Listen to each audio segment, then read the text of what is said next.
Seguimos con el Evangelio de Marcos y vamos a continuar con la misma idea que hasta ahora hemos estado tratando, y es precisamente el tema de las riquezas y el reino de los cielos. Recuerden que la semana pasada estuvimos exponiendo, en este caso, el joven rico, ¿se acuerdan? Que cuando fue confrontado y cuando le dijeron que tenía que precisamente dejar todas las cosas, él simplemente se entristeció y se fue. Y a continuación de esto es que viene este relato que tiene mucho que ver, y quiero que ustedes mantengan siempre en mente una de las cosas que la semana pasada le dije. Manténganlo en mente porque creo que es muy importante. Y hoy también creo que va a ser muy importante. Y era la simple pregunta: ¿qué tengo que hacer? ¿Se acuerdan? Que les dije, recuerden esto, ¿qué tengo que hacer? Porque el joven rico estaba preguntando qué tenía que hacer para ganar el reino de los cielos. Y esto nos va a ayudar un poco a comprender y a desentrañar un poco cuál es realmente el propósito de este texto. Porque muchas veces he escuchado, cuando se habla del texto, que está haciendo un énfasis sobre el tema de las riquezas. Y el énfasis aquí no es sobre las riquezas, sino el énfasis es en la salvación, o sea, cómo ganar el reino. No es el tema de las riquezas.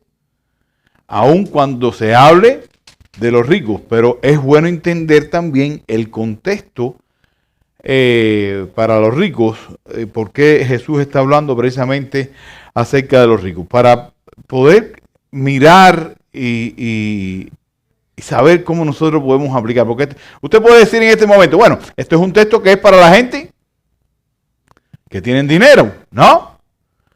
Y no, esto no es un texto que es para la gente que tiene dinero. Esto es un texto que aplica absolutamente a todos, sin excepción. Esto es un texto donde Jesús está haciendo un llamado precisamente a los discípulos a que entiendan lo que significa el reino de los cielos y cómo poder entrar al reino de los cielos. Para que puedan tener una idea, yo creo que lo primero es que voy a ubicarlos un poco en el contexto cultural y el pensamiento teológico que podían tener en aquellos momentos. Para un judío, aun cuando el Antiguo Testamento no hace ese énfasis, pero para los judíos, entiéndase que, y la semana pasada lo dije, para ellos era muy importante, o sea, no era que era muy importante, para ellos las personas que estaban siendo bendecidas por Dios eran aquellas que obtenían posesiones.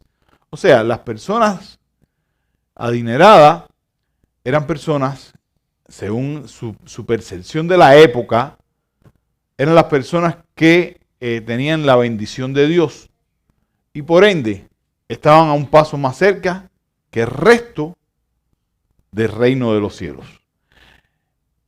Y Jesús, sabiendo cuál es el pensamiento, hace una exposición de por qué, toma a los ricos, porque ellos creían que eran los que más cerca estaban. Y lo que está es mostrándole realmente la imposibilidad del ser humano para entrar al reino de los cielos por mérito propio. Ni los más ricos, pero tampoco los más pobres. Teniendo estas cosas en mente, vamos a adentrarnos en el texto para poder desentrañar un poco lo que realmente está diciendo y llevando siempre esta idea de que la salvación es imposible para los hombres. Y quiero que noten los juegos de palabras que hay, de que en un momento dice imposible y otras veces dice difícil. ¿Ok? Vamos a mirar cómo el texto se va desarrollando. Vamos al texto en particular. Dice el versículo número 23. Jesús, después de el joven haberse ido, dice versículo 23. Estoy leyendo la versión de las Américas, hermano. Jesús, mirando alrededor, dijo a sus discípulos: qué difícil será para los que tienen riqueza entrar en el reino de Dios. Los discípulos se asombraron de sus palabras. Pero Jesús respondiendo de nuevo dijo, hijos, qué difícil es entrar en el reino de Dios. Es más fácil para un camello pasar por el ojo de una aguja que un rico entrar en el reino de Dios. Miren lo que Jesús comienza diciéndole en este caso a los discípulos. Dice, qué difícil será para los que tienen riqueza entrar en el reino de Dios. 2 veces sucede esto. Versículo 24. Los discípulos, ¿qué pasó? Se asombraron. Versículo 26, cuando Jesús le aclara todo, ¿qué vuelve a pasar? Los discípulos se asombraron. ¿Por qué? ¿Cuál es la razón del asombro? Usted dice, pero ¿por qué se están asombrando? Si tenemos entendido todos estos conceptos. Bien simple, porque para ellos y para el contexto donde Jesús está dando la enseñanza, ¿qué pasaba? Los ricos estaban a un pasito de poder entrar al reino de los cielos. Y esto está causando un asombro. Un asombro en los discípulos porque le está rompiendo de alguna manera su estructura teológica. Y usted dice, bueno, está bien, ya podemos entender esto. ¿Y esto cómo yo lo puedo ver hoy en mí? Hay una gran realidad que nosotros tenemos que comprender. En primer lugar, ellos estaban entendiendo que por ser ricos tenían la bendición de Dios, pero podían lograr otras cosas y podían comprar con sus buenas acciones precisamente el reino de Dios. Muchas veces nosotros creemos que por determinadas obras o porque estamos asistiendo a una iglesia o porque formamos parte de un grupo o una organización sin fines de lucro que más bien tiene un fin social, creemos que por eso y juzgamos de esa manera estamos un paso más cerca de entrar al reino de Dios. Porque las condiciones, digamos, que nos rodean son las que nos pueden permitir entrar al reino de los cielos. Y esto es una gran mentira que Satanás también planta. Porque esta era la mentira de aquel tiempo, la riqueza. ¿Hoy cuál es? El tratar de mostrar una falsa piedad o tratar de ser una persona moralmente dentro de los conceptos que la sociedad impone correcta. Estas son las mentiras que nos hacen hoy creer que el reino de los cielos podemos estar más cerca. Incluso decimos, oye, esta persona era... ¿Se acuerdan que el joven rico que le dijo al maestro, a Jesús? Maestro, bueno, hoy también tenemos esa percepción, que esas personas buenas pueden entrar en el reino de los cielos. ¿Por qué? Porque son simplemente buenos. No porque son ricos ahora es porque son buenos, o porque tienen una moral, o porque practican una religión. De igual manera, cualquiera de estas ideas vienen afectando nuestra actualidad. Y esta era lo que Jesús simplemente estaba confrontándole lo que para ellos era una verdad. Jesús simplemente estaba derribándole su concepto, su percepción teológica, para poder explicarle realmente cuál era la manera de entrar al reino de los cielos. ¿Por qué? Porque anteriormente, ¿se acuerdan que hubo un contraste con el rico? Hermano, entiéndase siempre, las escrituras usted tiene que verla dentro de todo el contexto para poder mirar todo lo que es la enseñanza. Recuerden que primero Jesús, antes de hablar con el rico, ¿con quién estaba hablando? ¿Qué fue lo primero que hizo? Antes del rico, ¿con quién habló? Los discípulos, pero cuando estaba hablando con los discípulos, ¿qué trajo? A un niño. ¿Se acuerdan? Entonces Jesús pone en contraste, en este caso, a la persona dependiente y la persona rica. Y después ahora comienza a hacer la explicación para que ellos puedan tener una idea de la manera correcta de poder ser parte del reino de los cielos. No sé qué es lo que usted piensa de cómo puede estar o ser parte de ese reino. Lo único que puedo garantizarle es que la única manera de entrar en el reino de los cielos es por la gracia de Dios y no por ningún mérito ni por ninguna obra. No por riqueza ni por pobreza. No por pertenecer a un grupo social o a otro. No por simplemente practicar una religión o ser parte de una iglesia nominal le va a permitir a usted entrar al reino de los cielos. Y Jesús usa una palabra que es bien interesante. Ahí en este primer texto, cuando va a hablar en este caso de los ricos, ¿verdad? Dice esta palabra, qué difícil. Qué difícil. ¿Por qué? ¿Por qué está usando la palabra difícil? Fíjense que no usa la palabra imposible. Está diciendo qué difícil.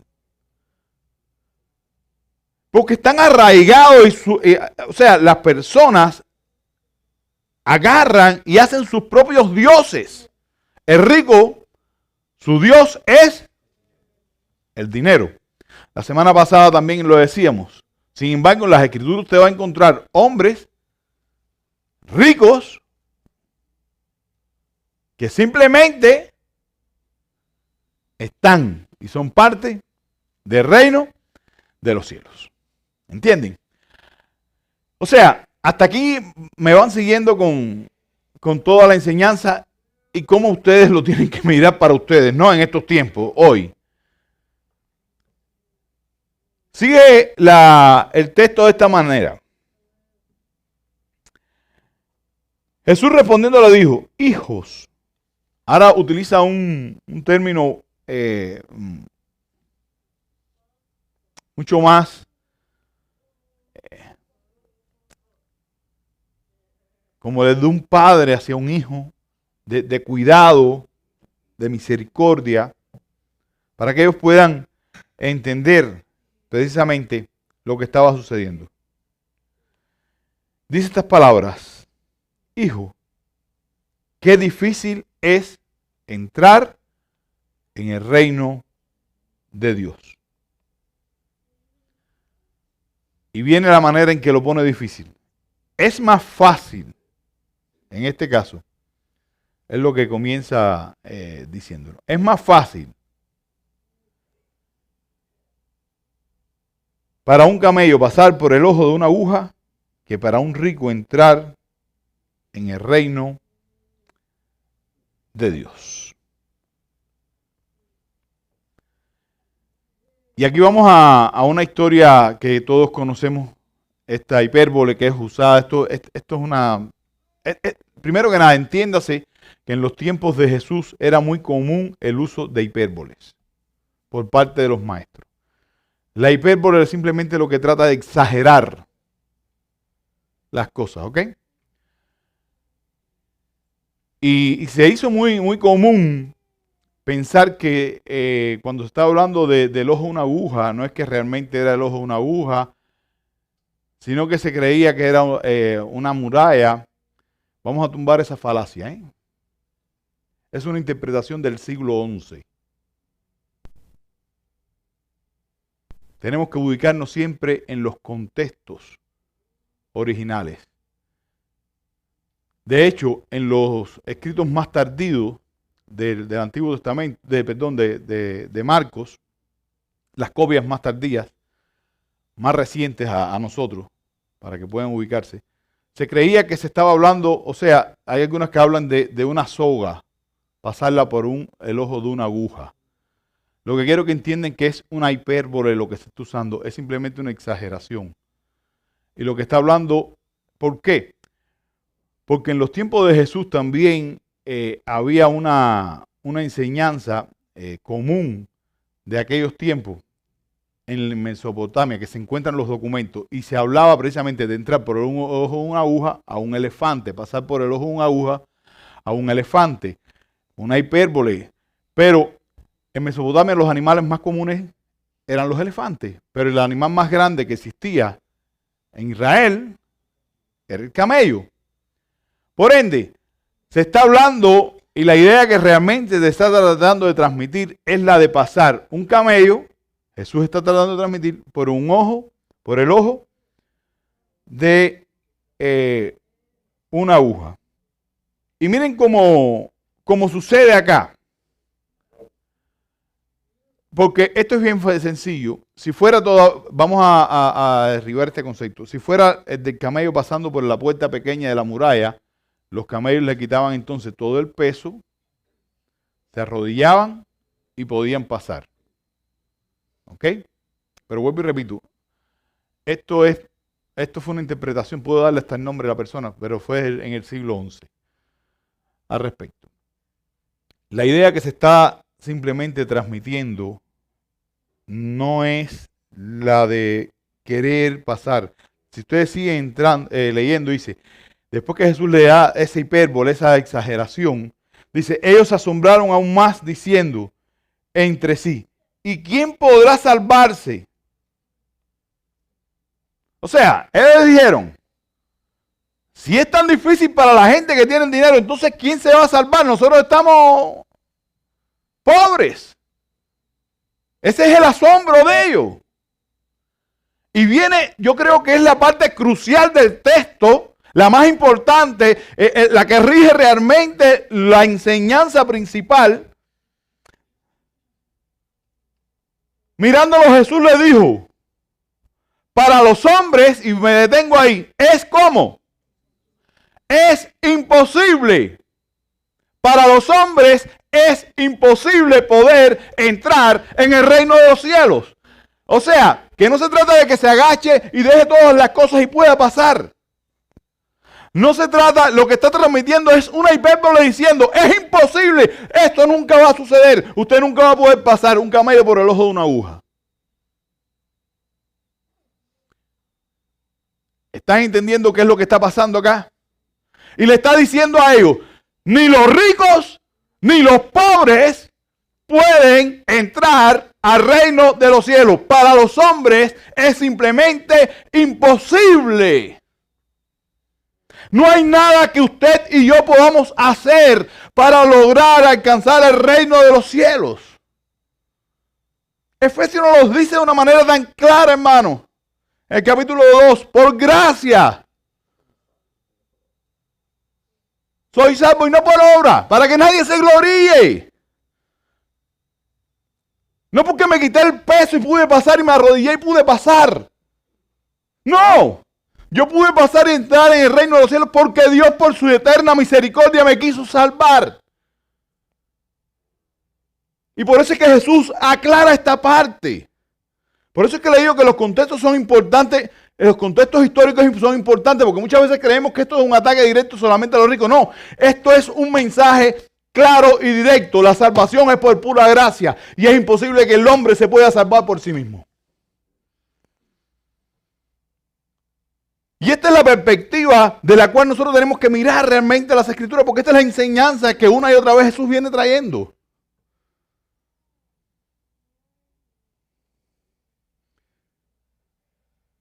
Y siempre lo ilustro, ¿no? O sea, me encanta, es una ilustración que siempre uso y la voy a seguir usando. Porque siempre creemos que podemos hacer cosas, hermano, para lograr la salvación.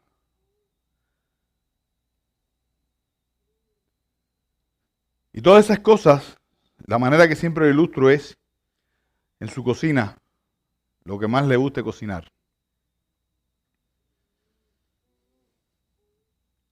Su arroz con pollo con todos sus ingredientes. Imagíneselo. Lo que usted quiera cocinar. Todas esas tal cosas son muy buenas. El pollo es de primera calidad. Las especies de primeras calidades. El arroz es mejor. El mejor de todo. Lo mejor. Esas son todas esas buenas obras que usted y yo queremos hacer y creemos, ay, esto tú verás qué bueno va a ser. Y esto me va a poder dejar a mí cayó la gotica de, como nosotros en Cuba decimos, de lubricante, de querosén, o de diésel, una gotica. Usted tiene un bullón así de comida, y le cayó una gotica. ¿Qué pasó? ¿Qué pasó? Se le echó a perder. Y ese es nuestro pecado. Esa mentira piadosa que usted dijo. Entonces, por más que trate de quitarse ese peso, es imposible que usted pueda entrar. Porque en la presencia de Dios, nuestro Dios es un Dios santo. Y no podemos entrar ante nuestro Dios, a no ser por la gracia de Él. Esa es la única manera. No hay otra manera. Y Jesús lo estaba dejando claro. No importa cuán ricos estas personas sean. De hecho, tienen una limitante mayor. Su limitante es que aman mucho al dinero. ¿Cuál es tu limitante? Si es que la tienes. ¿Qué es lo que te impide a ti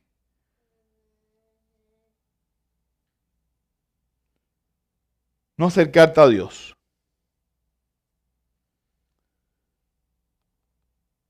Continúa Jesús diciéndole. Fíjense que los discípulos se asombraron ¿cuántas veces? 2 veces cuando le dice el tema de la riqueza. Dice, mirándole Jesús le dijo, para los hombres es imposible,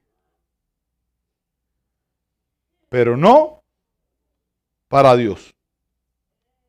Porque todas las cosas son posibles para Dios. ¿Entiende lo que está pasando acá? Jesús está exponiendo la imposibilidad humana antes o frente a la gracia redentora. La imposibilidad del ser humano para comprar la salvación. Lo está exponiendo y está diciendo, por más que puedan, no. Sin embargo, aquel que fue agraviado es el mismo que viene y nos salva y nos perdona.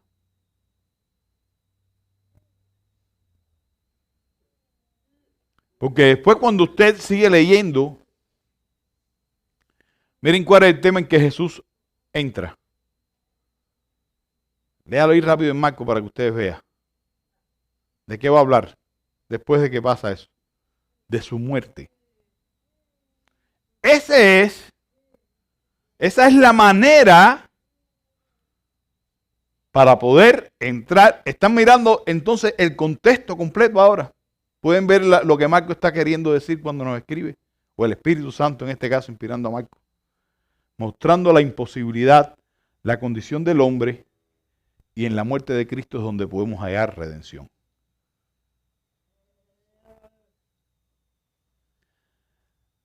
Después de esto, desde luego los discípulos dijeron, Señor, nosotros, ¿cómo vamos a hacer? Y llega Pedro, Pedro es tremendo, ¿eh? Dice Pedro, entonces Pedro comenzó a decirle, nosotros lo hemos dejado todo y te hemos seguido.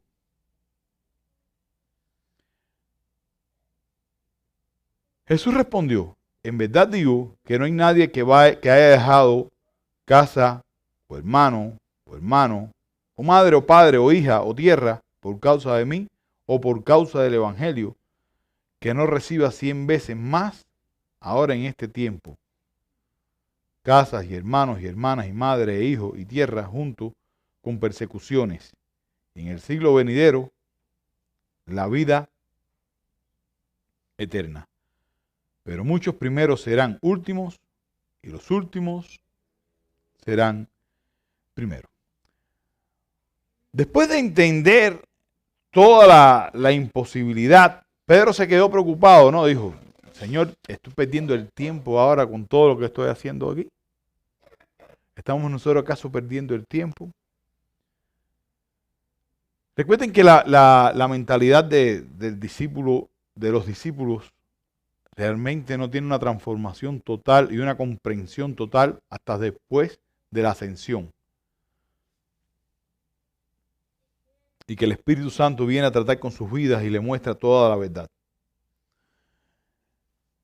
Miren, Jesús simplemente le está diciendo en otras palabras, todas las posesiones que ustedes tienen, o todas las posesiones, y mirándolo en el contexto, que ustedes puedan tener o lograr tener en algún momento, es necesaria que no ocupen el primer lugar en su vida.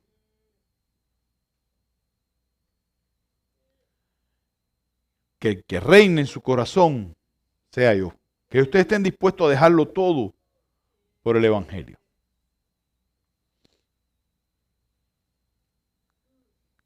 Y aquí es donde viene la pregunta para nosotros hoy.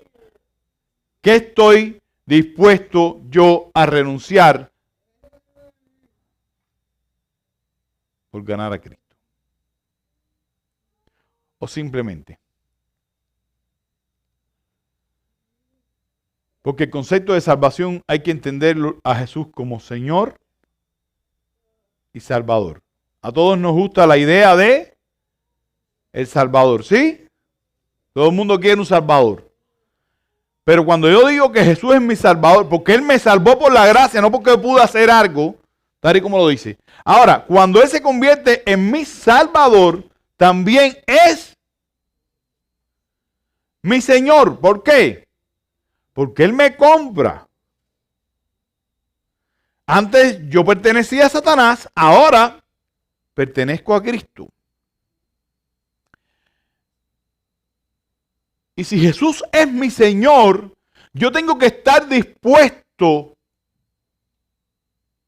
a renunciar absolutamente a todo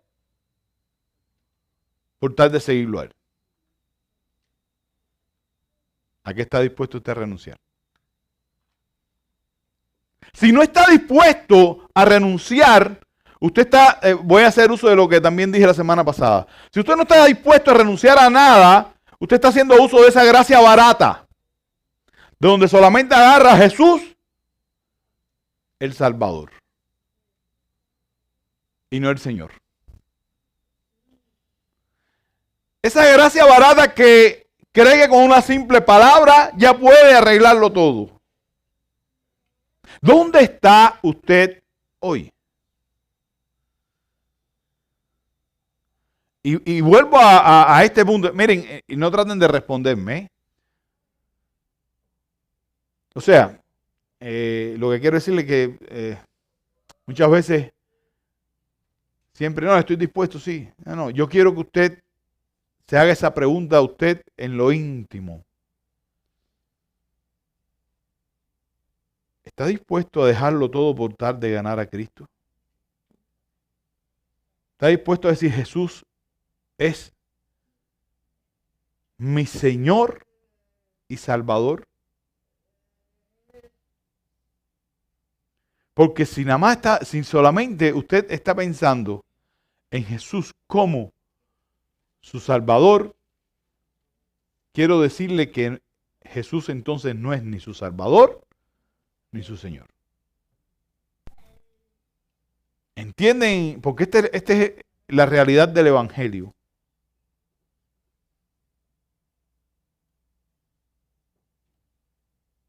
La realidad que nos confronta una y otra vez.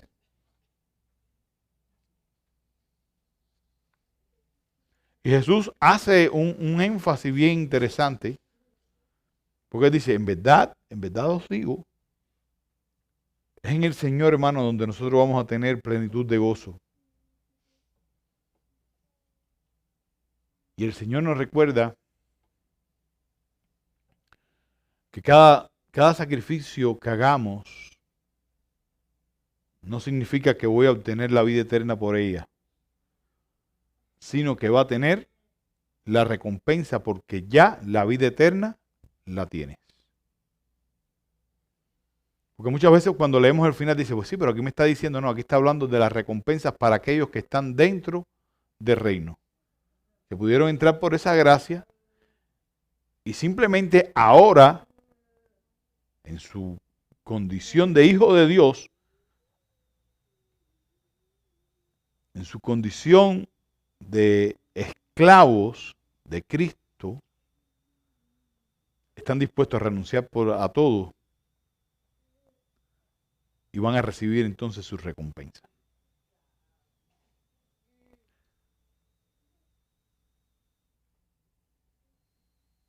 Y es bueno que nosotros, hermanos, entendamos esto, porque muchas veces creemos que, y se los voy a poner más fácil,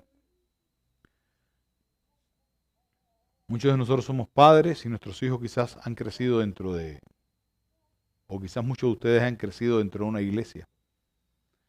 Y creemos que esas son las condiciones necesarias para ser salvos, estar dentro de la iglesia. No existe ninguna condición humana para ser salvo. La única condición es la gracia de Dios. O sea, que Él quiera salvarlo. No es lo que usted hace, no es porque nació en la iglesia, no es porque lleva 20 años dentro de la iglesia, no es porque pertenezca a ninguna organización. Y cuando usted ha sido salvo, por la gracia de Dios, su corazón ha sido regenerado a tal punto donde va a estar dispuesto a renunciar a todo, por tal de tener a Cristo. Y ese es el punto donde nosotros estamos. Yo quiero que cada uno de ustedes examine dónde está. ¿Usted está en el punto que está está listo para recibir recompensa? ¿O está en el punto donde cree que Jesús simplemente es su Salvador y no su Señor? Que el Señor les bendiga, que les guarde.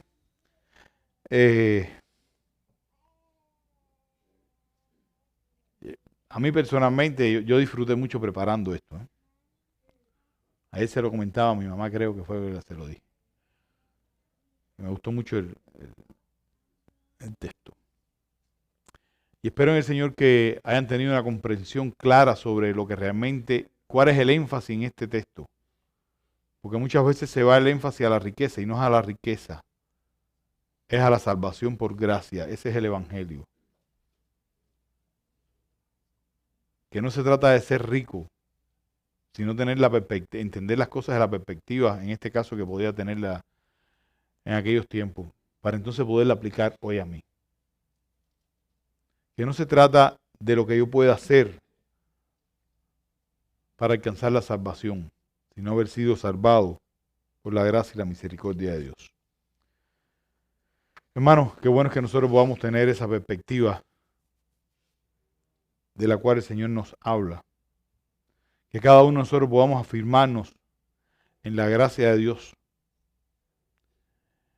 y abracemos el llamamiento a ese discipulado sacrificial que tiene la vista puesta en las cosas eternas y no las temporales. Que Dios le bendiga. Vamos a orar, hermano. Gracias, Dios, por tus misericordias. Gracias por tu Hijo Jesús. Porque Él murió ahí en la cruz, Señor, por salvarnos.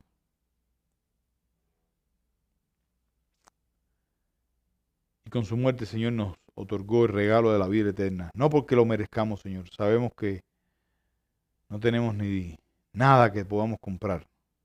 No podemos hacer nada para comprar tu salvación. Sin embargo, en tu gracia y en tu misericordia, Señor, nos miraste y nos salvaste. Y ahora somos hijos tuyos. Ayúdanos, Señor, a quitar de nuestro corazón cualquier impedimento que nos ayude a seguirte a ti, Padre. Ayúdanos a abrazar ese llamamiento al discipulado sacrificial que tiene la mente puesta en las cosas eternas y no las temporales, Señor. Ayúdanos, Padre, a poder vivir para ti y por ti, Señor. Recibe la gloria, recibe la honra. Llévanos con bien hacia nuestros hogares en el nombre de Jesús. Amén.